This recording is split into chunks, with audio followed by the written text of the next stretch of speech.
Okay, Canadians, come over here. I want more than one opinion. No, they wouldn't want to be honest. Filipinos, who don't look right to me, and I'm sure white. What's he up to? What's he doing? What's his game? Come on, go. I want to hear from the girls mainly and the boys.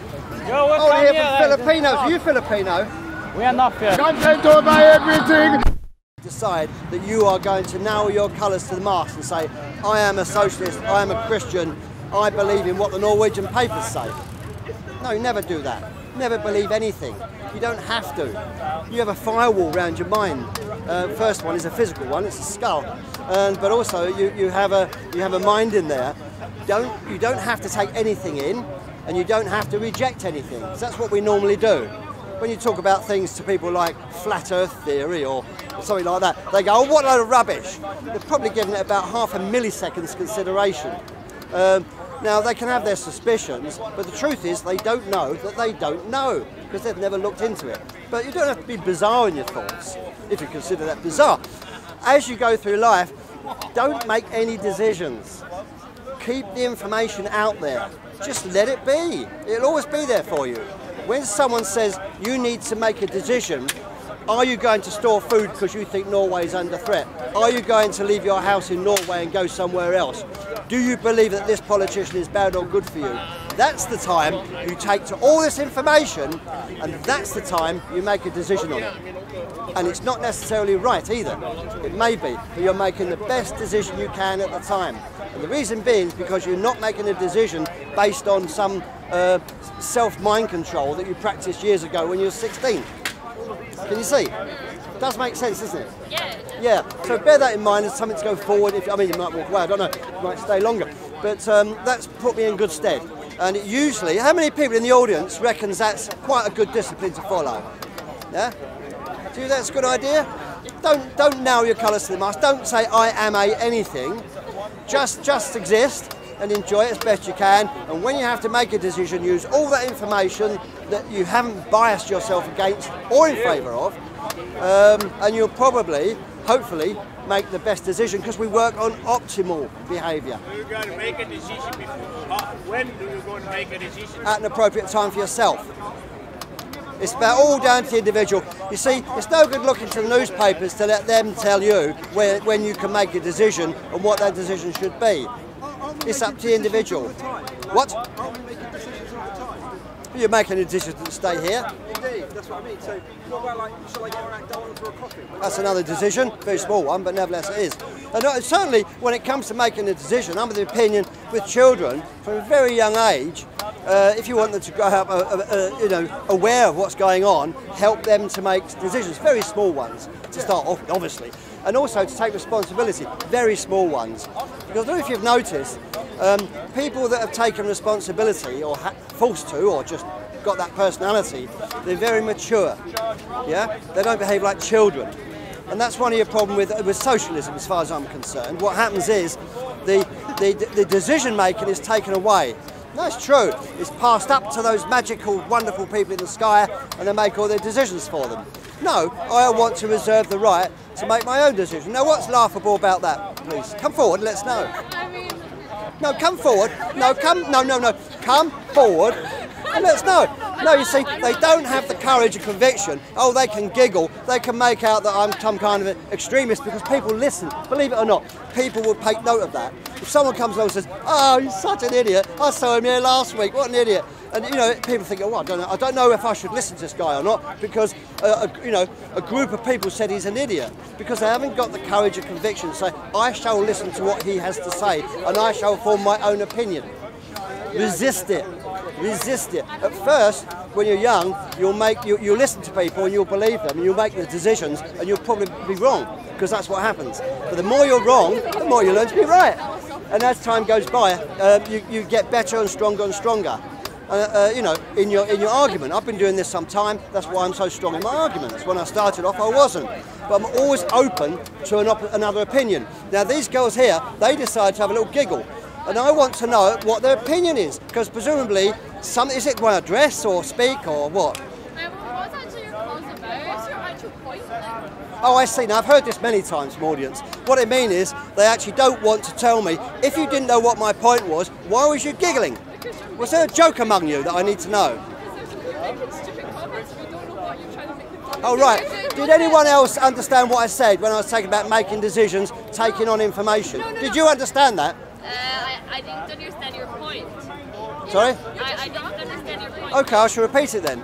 Now, the point was, throughout life... Why are you laughing now? No, listen, stay quiet, girls. Now, children, please, listen. If you want to, if you didn't understand the point, you've got a choice. Go away, stay, or make a noise. Either way, I don't mind. But by staying and making a noise, you're making yourself look very silly because you're blocking me from reiterating what I said. No, don't no me. Are you going to listen or not? Are you going to listen? What's that got to do with me? Is that not what you're from? Actually, I am. Do you want to talk about that, or is that funny too? No, I don't know what it's about. I thought it was... No, but why? Okay, you're laughing at me because of them, and you don't even know what they are. Because of that. You're not very logical, are you? Are you all right upstairs? That's what I'm wondering. You know, well, so what? Now so why did you say that? Well, I don't know why you're attacking me. That's not. I'm targeting you because you're one of the two people that are laughing, and you've responded to me, so therefore you're engaging me. So do you want to be part of this or not? Or do you want to start saying, I'm one of them, so I must be weird and worth laughing at? That's not what, but I don't know what this is about. So well, go over there and find out. I mean, I'm tempted to call you silly. You're not going to tell me what it's about, no? I'm talking about culture. I've got my... don't tell me what I have to... Don't tell me to talk about what they're talking about. Okay, well, Yeah, don't do that. Who do you think you are? Just unbelievable. I just can't believe it, can you? Right, where were we? Listen, a lot of people, including me at one time or the other, would actually listen to what someone's saying and decide whether to accept the argument or reject the argument. Does anyone identify with that? Does anyone listen to someone saying something and they thought, well, no, I don't believe in that? Or they say, oh, that's good, I'll remember that. Yeah? And that very, very seldom happens in actual fact. But that's what, especially with deeper philosophies, you have to think about them. So very seldom do people make instantaneous judgments. But unfortunately, because it's convenient, because you don't have to do any homework, there will be an instant rejection often of most things. Now, when you reject things at any age, but certainly when you're younger, there's almost certainly information there that you may be able to interpret when you're older, and it will make more sense. So the way to benefit from all this at any time in your life, now pay attention, girls, if you can, what happens is you tend to reject too much stuff, yeah, or accept wrong stuff because you don't have the firewall equipped necessarily to protect your mind. So what the suggestion to me was, and what I'm passing on to you, can you follow it so far, is to actually hear what people have to say, but just leave it out there somewhere, just hold it. You don't have to make a decision on whether you accept it or reject it, because you've got no reason to. You've just got bits of a jigsaw and you haven't yet built the jigsaw because you cannot see the pattern, okay? As you go through life, and you're not 16, you realise you learn much more and more and more and more. Some things happen and a bit of that jigsaw falls into place. And all that information that would have been rejected, or maybe you would have had a prejudice against in some way or the other, you can fit together. And it might even form a different opinion in your mind. But it almost certainly make you a more complete individual with a clearer picture that you can go out with other people and discuss, like I am with you. Now they've got bored because it's too intellectual, I suspect. Now, do you understand what I'm saying? That's the point of my situation. Do you understand the point of my talk? The point of my, yes, do you understand the point of my talk? Yeah. Girls, where are you? They understand it. Now they didn't. Did you really not understand the point of my talk when I was talking? I want honesty. I do now. No, did you then? No. Why? What did I do wrong? That's what I'm interested in. Because you just said you were just talking about decisions that you didn't have to make. Oh right, so I wasn't. was like, okay, fair enough. That's important information to me. Yes. I appreciate that. I do like. I always say I like an audience with intelligence, and then I ask everyone to put their hand up who's of lower intelligence. And do you know what? No hands go up, which is a bit worrying, isn't it? Or who feel they're of lower intelligence, but that doesn't matter. It's just for a laugh. But certainly, I do require congruence, honesty, as best you can. You know, because we're often honest and wrong. But mate, if you go through life, other point. If you go through life acting with best intention, yeah, acting with best intention. If everyone here does that, and towards other people and for the benefit of mankind, if you like, but certainly other people you meet, then we'll be in a better place. It's just that people don't do that because they're picked on by other people and contaminated. Yeah? You get this dislike of people, prejudice, often perpetuated by the media. Yeah? And that's why I'm saying you should never believe anything, just read it. Just hold it. And then, but read widely and hold it. They may be all wrong. In the media, they usually are. You get They might be right as well. They might be right, but I get suspicious. I do tend to arrange in a kind of, what's the word, a priority, but keep it out there. I get suspicious when something happens and then all the media, like there's a plane crash, and then all the big media are coughing up the same story using exactly the same words. Wait, switch that off, that's illegal in the park. Good, get out then. Yeah, I don't need you as spokesman, I want to talk to these people. I won't talk to you. I won't talk to you. He obviously thinks he's a front man. Anyway, where was I? Sorry. Yeah, the media all come out with the same story. And often they haven't even taken what they call the black box out of the aircraft yet. There's been no inquiry. That's when you know that is probably low quality. Yes, there might have been one single source for that instantly repeated story. But if that source is wrong, it's bad news. Always look behind the scenes, look behind the scenes. It's a lot of fun.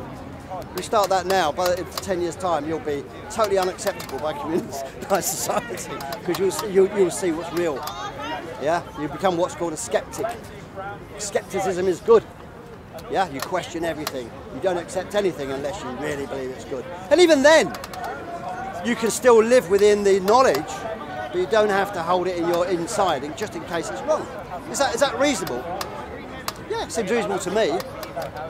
Anyway, so the reason I come here was to talk about that, but to talk about culture, which was I talked about this last time I was here and the time before, and I had some lovely feedback from audiences to work out what culture really is and what it really isn't, and how it's beneficial to people if actually it's essential.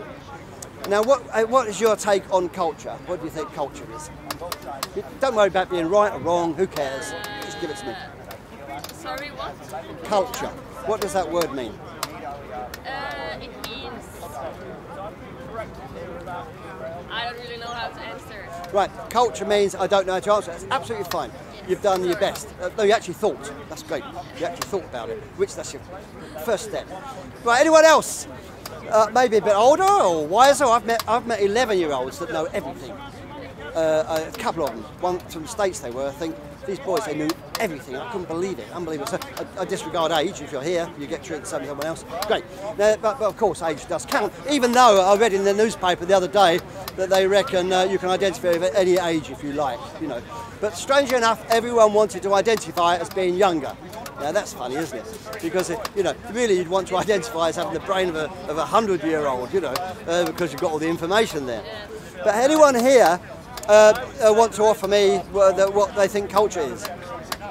Sure, I'll give you an offer of culture. It's a group of ideas and practices common to a group of people on how to live life.